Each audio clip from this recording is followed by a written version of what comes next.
안녕하세요. 마음대로입니다. 이번 영상에서는 1차 시험에 대한 모든 것이라는 주제로 영상을 제작했습니다. 이 영상을 제작하면서 제가 한창 공부하면서 기록했던 일기나 자료들을 참고했었는데요. 저도 처음 임용고시를 준비할 때가 TO가 늘어나면서 시작한 때여서 주변에 임용고시 준비하는 선배나 동기들이 거의 없었습니다. 임용고시란 게 참 막막했었는데요. 그래서 이번에는 저와 비슷한 처지인 분들을 위해서 1차 시험을 어떻게 준비해야 하는지에 대해서 감이 올 수 있게 최대한 많은 정보들을 알려드리려고 합니다. 크게 교육학, 전공, 생활적인 부분, 1차 시험장 팁 이렇게 크게 4가지 영상으로 나누어서 차례대로 업로드할 예정이니까 궁금하신 분들은 관련 영상을 찾아보시면 될 것 같습니다. 그리고 영상에서 말씀드리는 공부법은 무조건 이렇게 해야 한다는 것이 아니기 때문에 여러분들이 참고하실 부분만 챙겨가셨으면 좋겠습니다. 막간 홍보를 하자면 2차 시험 관련 영상도 준비 중인데 그 영상은 1차 시험이 끝날 때쯤 올리려고 합니다. 제가 사용했었던 면접 만능 틀, 면접 준비 노하우를 대방출하는 시간을 갖도록 할 테니 2차 시험 영상 관련해서는 조금만 기다려주시면 유익한 영상으로 찾아가도록 하겠습니다.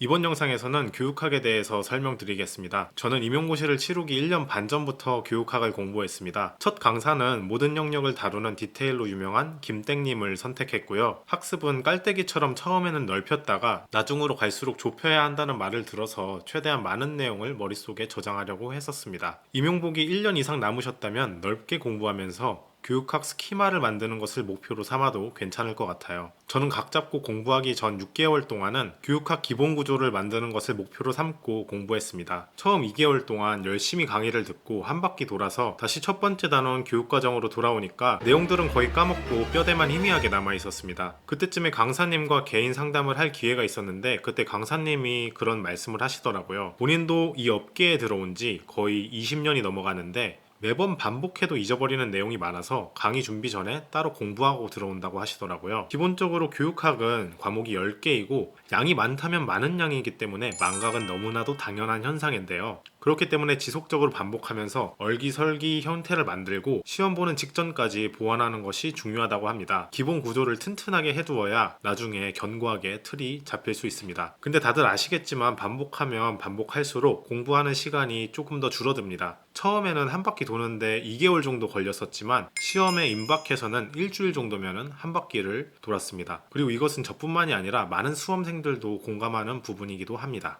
여튼 6개월 동안 김땡님의 교육학을 총 2번에서 3번 정도 반복했고요. 임용고시 보는 1월달부터는 전땡땡님의 강의로 넘어갔습니다. 전땡땡님의 기본 강의를 듣고 나서 전년에 김땡님에게 배운 내용들을 핵심 땡땡에 덧붙이는 형태로 단권화시켰습니다. 전공 같은 경우에는 직접 서브노트를 만들었는데 교육학 같은 경우에는 직접 서브노트를 만들지 않았습니다. 강사님께서 나누어 주신 자료가 더 좋았기 때문에 굳이 만들 필요성을 못 느꼈던 것 같습니다. 그리고 3, 4, 5, 6월 강의는 스킵했습니다. 어차피 1, 2월 강의의 반복이니까 개인의 공부 시간을 확보하는 것이 더 좋다고 생각을 했고요. 강의 듣는 사람들에게도 물어보니까 특히 3, 4월 강의는 1, 2월 강의와 별반 다를 것이 없다고 했습니다. 공부 방법 같은 경우에는 전체 구조부터 공부하고 세밀한 내용들을 머릿속에 넣는 식으로 공부했습니다. 핵심 땡땡 자료들이 한눈에 볼 수 있는 부분, 내용을 상세하게 볼 수 있는 부분, 문제 부분 이렇게 크게 3가지 파트로 나누어져 있는데요. 큰 구조부터 공부하고 작은 부분들을 세밀하게 외우는 것이 교육학을 공부할 때 도움이 되었었던 것 같습니다.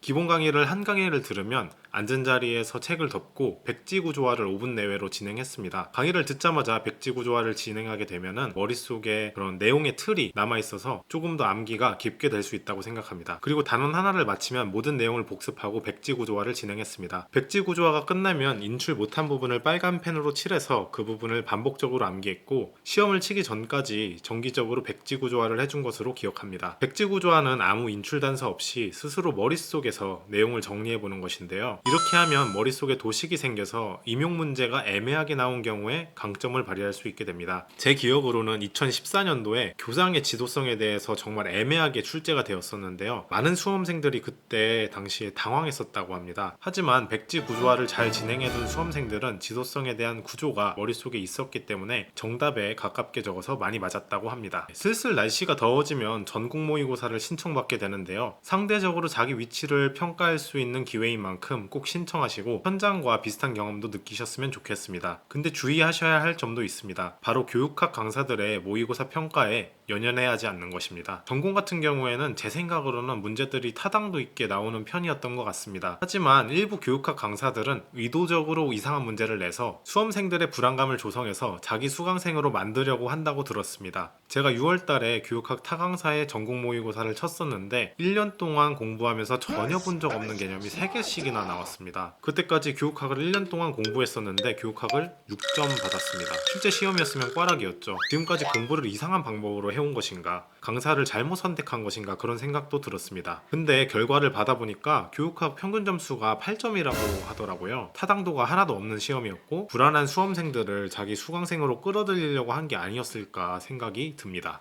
여튼 교육학 실력이 개인적으로 업그레이드 되고 있다고 느낀 시기는 전국 모의고사를 보는 여름쯤이었습니다. 더워지면서 그분이 찾아오기 시작했습니다. 1월 달부터 각 잡고 쌓아온 학습량들이 꾸준히 누적이 되었고, 그리고 모의고사 연습을 하면서 내용들이 머릿속에서 계속 연결이 되면서 그때쯤에는 모든 과목들을 백지 구조화를 해도 90% 정도까지는 책을 보지 않고 완성이 가능했습니다. 큰 틀에서 제가 배웠던 교육학 글쓰기는 다음과 같습니다. 서론에는 평소에 가지고 있던 만능 틀을 통해서 내용과 주제를 언급해주고, 본론에서는 첫 번째 줄에는 정의와 배경, 그리고 정답을 쓸 때는 첫째, 근거, 둘째, 근거, 이런 식으로 키워드를 우겨 넣어 주시고요. 그리고 마지막 결론에서는 모든 내용들을 정리하고 주제를 언급하는 식으로 서술을 해야 된다고 들었습니다. 시험을 볼 때 10분에서 15분 정도는 간단하게 구조를 만든 다음에 40분 정도는 답지에 작성하고 5분 정도는 검토하는 시간을 가져가는 게 일반적이라고 하는데 개인마다 다른 것 같기도 합니다. 그리고 저는 교육학 답지에 작성하는 양은 한쪽 반 정도 한 것 같습니다. 근데 양이 중요한 것은 아니라고 합니다. 한쪽으로 냈는데 교육학이 만점 나오신 분들도 있다고 합니다. 그리고 서론을 적을 때는 자신만의 만능 틀이 몇 개 있으면 시간을 아낄 수 있습니다. 제 만능 틀을 공유하자면 교사는 교학상장의 길을 가야 한다. 빠르게 변해가는 사회 속에서 다양해진 학생들의 개성과 요구를 충족시키기 위해서는 끊임없이 발전해야 된다. 교학상장의 방법 중 하나는 학교 현장에서 일어나는 현상을 다양하게 이해하기 위해서 노력하는 것이다. 이 글에서는 뭐뭐를 주제로 내용 1, 내용 2, 내용 3, 내용 4를 다뤄보겠다 였습니다. 서론 같은 경우에는 꽈락을 방지하기 위해서 어느 정도의 형식만 갖추어지면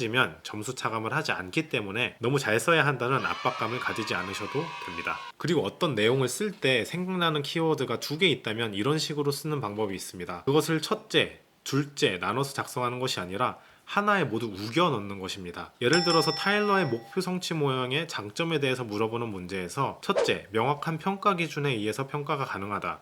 둘째, 교육 책무성을 자극한다. 이렇게 서술하는 것이 아니라 첫째, 명확한 평가 기준에 의해 평가가 가능하기 때문에 교육 책무성을 자극한다. 이런 식으로 서술하는 것입니다. 이런 식으로 우겨 넣으면은 앞부분이나 뒷부분이 틀린 경우에도 물채점인 경우에는 부분 점수라도 받을 수 있다는 장점이 있습니다. 답인 것 같긴 하지만 확실하지는 않고 헷갈리기도 하고, 그러면은 일단 확실한 것부터 맨 앞에 적고 쓸 수 있는 답이 많다면 모두 쓰는 것을 추천드립니다. 그리고 잘 모르는 내용이 나오면 최대한 두루뭉술하게 적고 얼버무리는 것을 추천합니다. 얻어 걸리면 좋고 안 걸리면 은 그만이니까요. 그리고 다음 팁을 말씀드리도록 하겠습니다. 무엇의 효과, 무엇의 기능에 대해서 물어볼 때는 정말 생각을 해도 생각이 나지 않으면 크게 3가지의 방법이 있습니다. 첫 번째 효과성, 두 번째 효율성, 세 번째 매력성, 이렇게 3가지를 기억하시면 됩니다. 첫 번째 효과성은 정해진 목적을 명확하게 달성하는지에 대한 개념이고, 두 번째 효율성은 목적을 달성하기 위해서 투입하는 자원의 정도에 대한 개념이고, 세 번째 매력성은 학생들의 관심을 끌어당기는지에 대한 개념입니다. 효과나 기능에 대해서 물어보게 된다면 아무것도 적지 않는 것보다는 무언가를 적는 게 바람직하기 때문에 효과성, 효율성, 매력성, 이렇게 3가지를 기억하시면 됩니다. 재임용 때는 초시 볼 때 교육학 구조를 잘 정리해둔 자료로 하루에 1시간 정도씩 공부를 했고 17점을 받았습니다. 임용고시에 가까워지면 가까워질수록 교육학보다는 전공에 투자하는 시간이 많았던 편이었습니다. 근 2년 동안 교육학의 경우에는 2-3문제 정도는 기본적인 개념에서 많이 출제했고 한 문제 정도는 아주 깊은 내용에서 문제를 냈는데, 그래서 교육학에 너무 많은 시간을 투자하는 게 의외로 가성비가 없을 수도 있습니다. 다만 그의 출제자의 성향에 따라서 임용 시험이 많이 바뀌기 때문에 교육학 공부 비율을 줄이라고 확언하기는 어렵지만 일이나 대학원 병행이라서 여유가 없으시다면 핵심 내용이라도 꼼꼼하게 공부해두는 것이 좋을 것 같습니다. 마지막으로 제가 출제했던 스터디 문제들을 여러분과 나눔하도록 하겠습니다. 아래에 글 보시고 구글 드라이브를 클릭하시면 다운받을 수 있습니다. 출처만 밝히시면 상업적 용도로 쓰시지 않는다는 조건 하에 공유하셔도 상관없습니다. 이상 마음대로 했습니다. 오늘 영상이 유익하셨다면 구독과 좋아요 부탁드리고요. 저는 2편 영상에서 다시 찾아오도록 하겠습니다. 시청해주셔서 감사합니다.